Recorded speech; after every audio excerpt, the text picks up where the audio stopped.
존경하는 국민 여러분, 저는 오늘 비상계엄에 관한 입장을 밝히기 위해 이 자리에 섰습니다. 지금 야당은 비상계엄 선포가 내란죄에 해당한다며 광란의 칼춤을 추고 있습니다. 정말 그렇습니까? 과연 지금 대한민국에서 국정마비와 국헌문란을 벌이고 있는 세력이 누구입니까? 지난 2년 반 동안 거대 야당은 국민이 뽑은 대통령을 인정하지 않고 끌어내리기 위해 퇴진과 탄핵 선동을 멈추지 않았습니다. 대선 결과를 승복하지 않은 것입니다. 대선 이후부터 현재까지 무려 178회에 달하는 대통령 퇴진 탄핵 집회가 임기 초부터 열렸습니다. 대통령의 국정 운영을 마비시키기 위해 우리 정부 출범 이후부터 지금까지 수십 명의 정부 공직자 탄핵을 추진했습니다. 탄핵된 공직자들은 아무 잘못이 없어도 소추부터 판결 선고시까지 장기간 직무가 정지됩니다. 탄핵이 발의되고 소추가 이루어지기 전 많은 공직자들이 자진 사퇴하기도 하였습니다. 탄핵 남발로 국정을 마비시켜 온 것입니다. 장관, 방통위원장 등을 비롯하여 자신들의 비위를 조사한 감사원장과 검사들을 탄핵하고 판사들을 겁박하는 지경에 이르렀습니다. 자신들의 비위를 덮기 위한 방탄 탄핵이고 공직기관과 법질서를 완전히 무너뜨리는 것입니다. 뿐만 아니라 위헌적 특검 법안을 27번이나 발의하면서 정치 선동 공세를 가해왔습니다. 급기야는 범죄자가 스스로 자기에게 면죄부를 주는 셀프 방탄 입법까지 밀어붙이고 있습니다. 거대 야당이 지배하는 국회가 자유민주주의의 기반이 아니라 자유민주주의 헌정 질서를 파괴하는 괴물이 된 것입니다. 이것이 국정마비요, 국가 위기 상황이 아니면 무엇이란 말입니까? 이것뿐만이 아닙니다. 지금 거대 야당은 국가 안보와 사회 안전까지 위협하고 있습니다. 예를 들어 지난 6월 중국인 3명이 드론을 띄워 부산에 정박 중이던 미국 항공모함을 촬영하다 적발된 사건이 있었습니다. 이들의 스마트폰과 노트북에서는 최소 2년 이상 한국의 군사시설들을 촬영한 사진들이 발견됐습니다. 지난달 40일에는 40대 중국인이 드론으로 국정원을 촬영하다 붙잡혔습니다. 이 사람은 중국에서 입국하자마자 곧장 국정원으로 가서 이 같은 일을 벌인 것으로 확인됐습니다.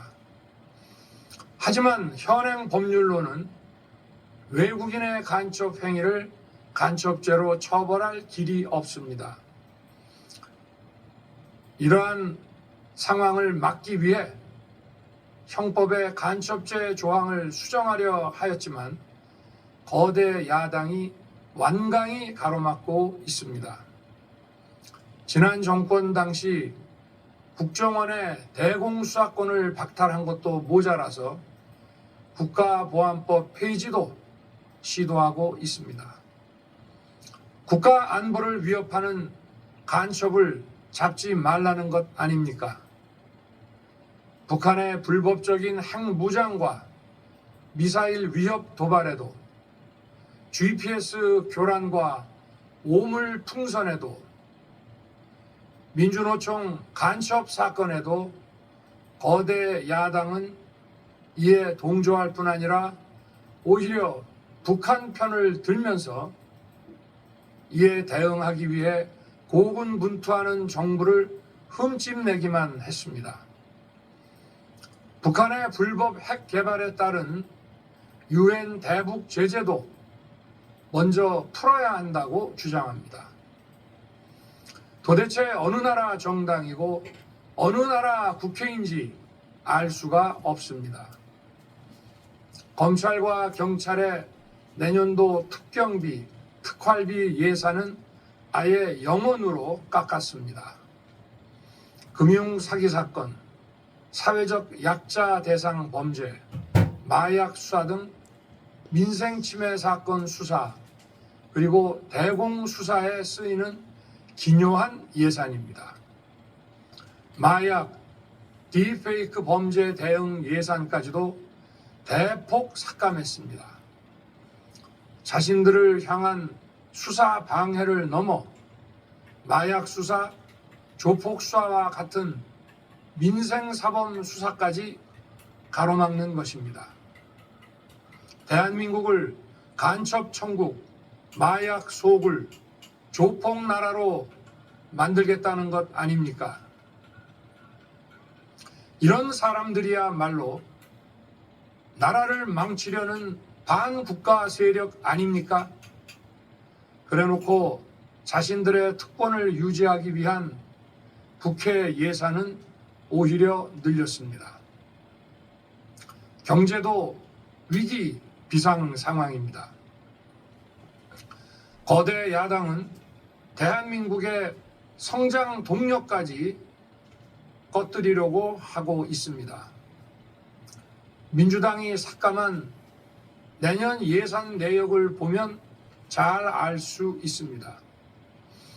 원전 생태계 지원 예산을 삭감하고 체코 원전 수출 지원 예산은 무려 90%를 깎아버렸습니다. 차세대 원전 개발 관련 예산은 거의 전액을 삭감했습니다. 기초과학연구, 양자, 반도체, 바이오 등 미래 성장 동력 예산도 대폭 삭감했습니다. 동해가스전 시추 예산, 이른바 대왕고래 사업 예산도 사실상 전액 삭감했습니다.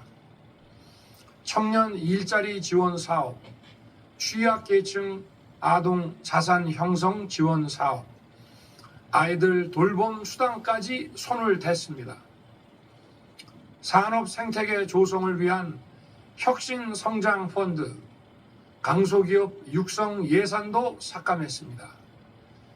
재해 대책 예비비는 무려 1조 원을 삭감하고 팬데믹 대비를 위한 백신 개발과 관련 R&D 예산도 깎았습니다. 이처럼 지금 대한민국은 거대 야당의 의회 독재와 폭거로 국정이 마비되고 사회 질서가 교란되어 행정과 사법의 정상적인 수행이 불가능한 상황입니다. 국민 여러분, 여기까지는 국민 여러분께서도 많이 아시고 계실 것입니다. 하지만 제가 비상계엄이라는 엄중한 결단을 내리기까지 그동안 직접 차마 밝히지 못했던 더 심각한 일들이 많이 있습니다. 작년 하반기 선거관리위원회를 비롯한 헌법기관들과 정부기관에 대해 북한의 해킹 공격이 있었습니다. 국가정보원이 이를 발견하고 정보 유출과 전산 시스템 안전성을 점검하고자 했습니다. 다른 모든 기관들은 자신들의 참관하에 국정원이 점검하는 것에 동의하여 시스템 점검이 진행되었습니다.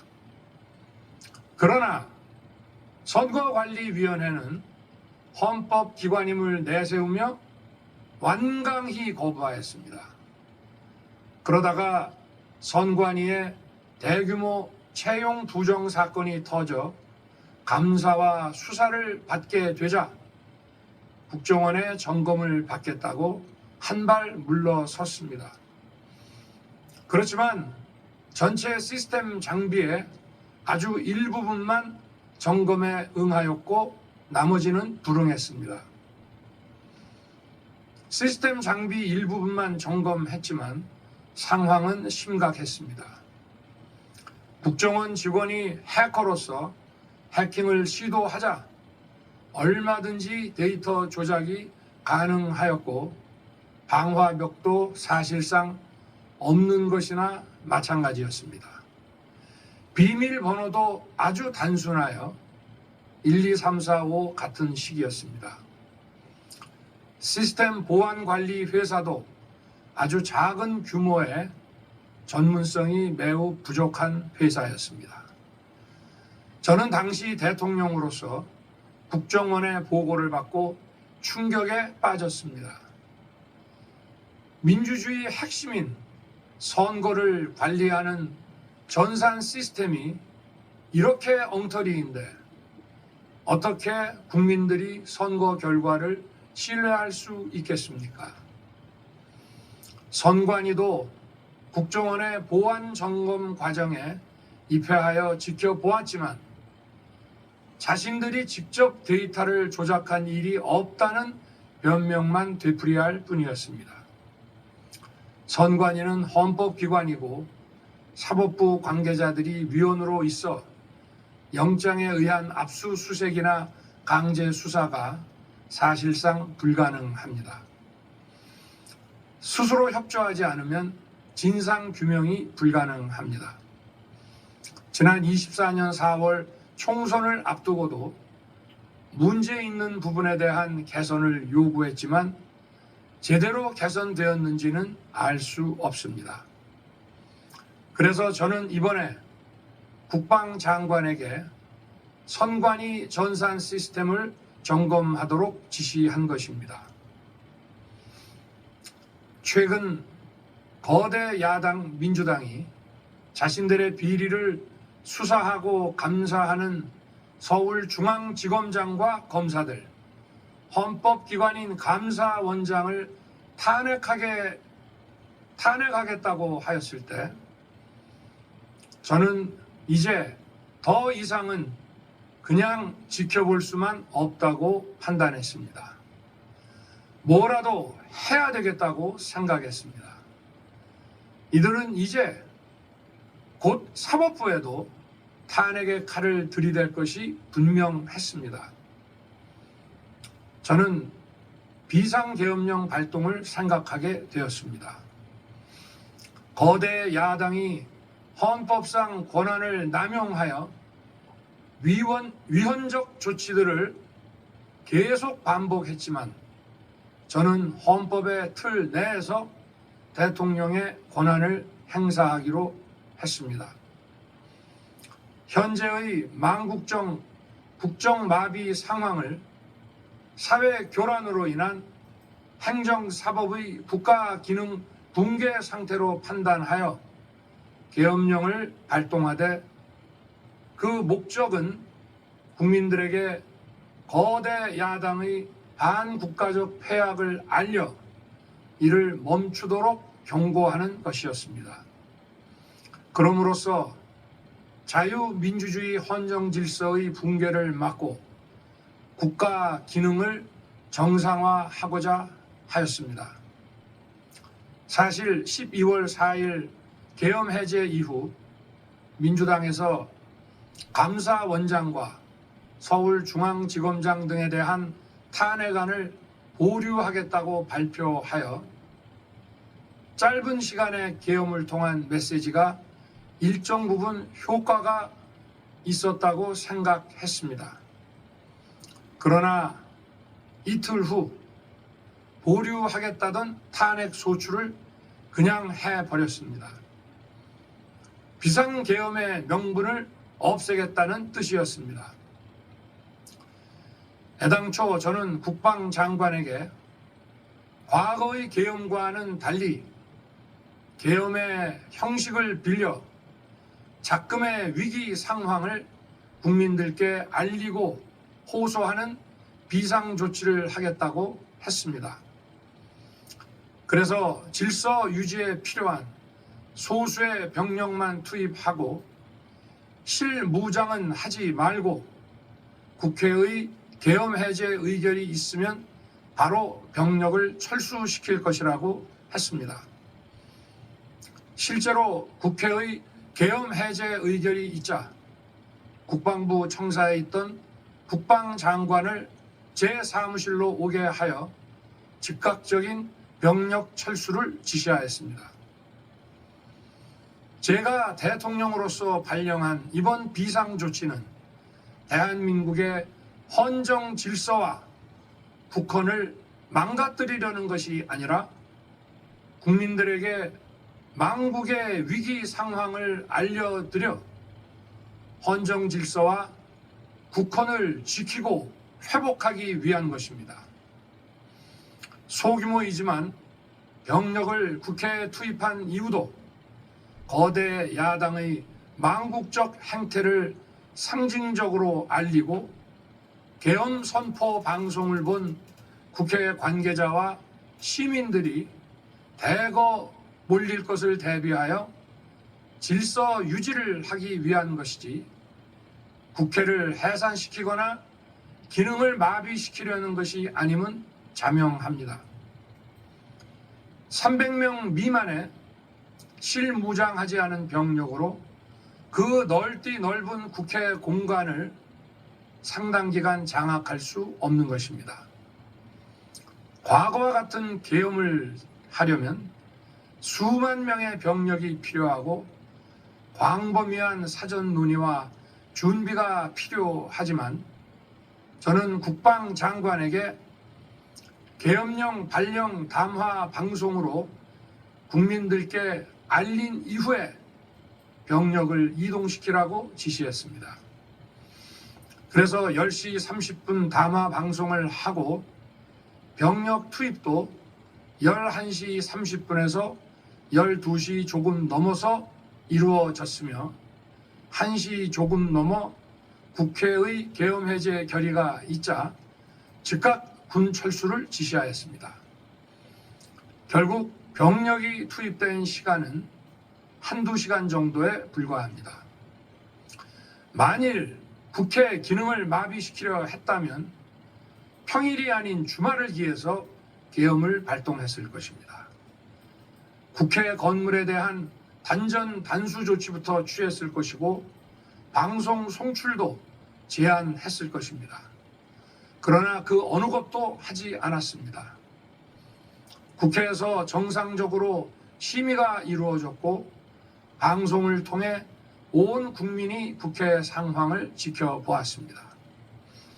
자유민주 헌정 질서를 회복하고 수호하기 위해 국민들께 망국적 상황을 호소하는 불가피한 비상조치를 했지만 사상자가 발생하지 않도록 안전사고 방지에 만전을 기하도록 하였고 사병이 아닌 부사관 이상 정예 병력만 이동시키도록 한 것입니다.